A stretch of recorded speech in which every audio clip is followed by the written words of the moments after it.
those new images now emerging, the horror inside that passenger cabin, stunning images of that devastating emergency landing. A passenger jet turning into a fireball at the international airport in Moscow. Inside that plane, the horrifying sight of the fire just outside the window. Many passengers escaping down the chutes, but at least 41 people did not get out, including 2 children. One of the victims is an American. And we are learning more tonight about the heroic efforts of the flight crew. One flight attendant losing his life, but saving others after opening the door in the back of the plane to help passengers out. ABC's Dan Harris is on the scene tonight in Moscow. Tonight, the final moments of terror inside that Russian jet as 78 passengers and crew scrambled to escape the flames. You can hear the panicked screams as they look out their windows in horror. This video now another clue for investigators trying to answer what went wrong.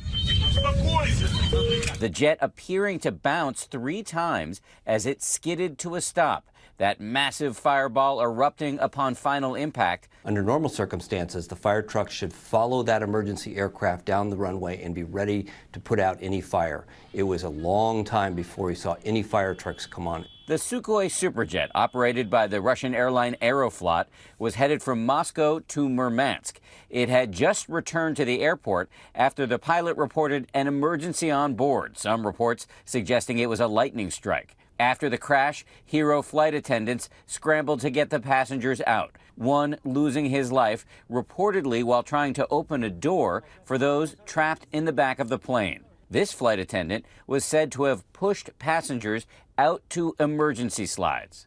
While the heroes are being celebrated tonight here in Russia, some passengers are being criticized after they were seen carrying their luggage as they fled. It's a real question. Did people slowing down to get their luggage delay the exit of people in the back and lead to deaths in this mishap?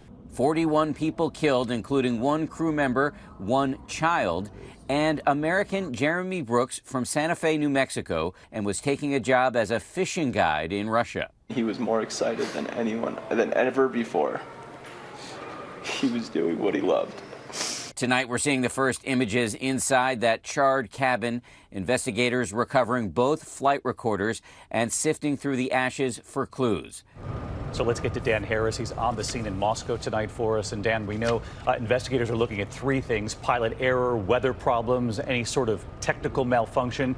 And you've learned that this plane had a troubled history?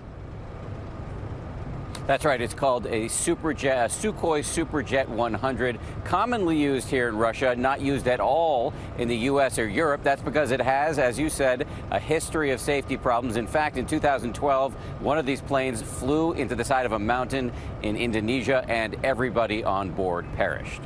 Those are just devastating images from Moscow. Dan Harris leading us off on a Monday night. Thank you, Dan. Hi, everyone. George Stephanopoulos here. Thanks for checking out the ABC News YouTube channel. If you'd like to get more videos, show highlights, and watch live event coverage, click on the right over here to subscribe to our channel. And don't forget to download the ABC News app for breaking news alerts. Thanks for watching.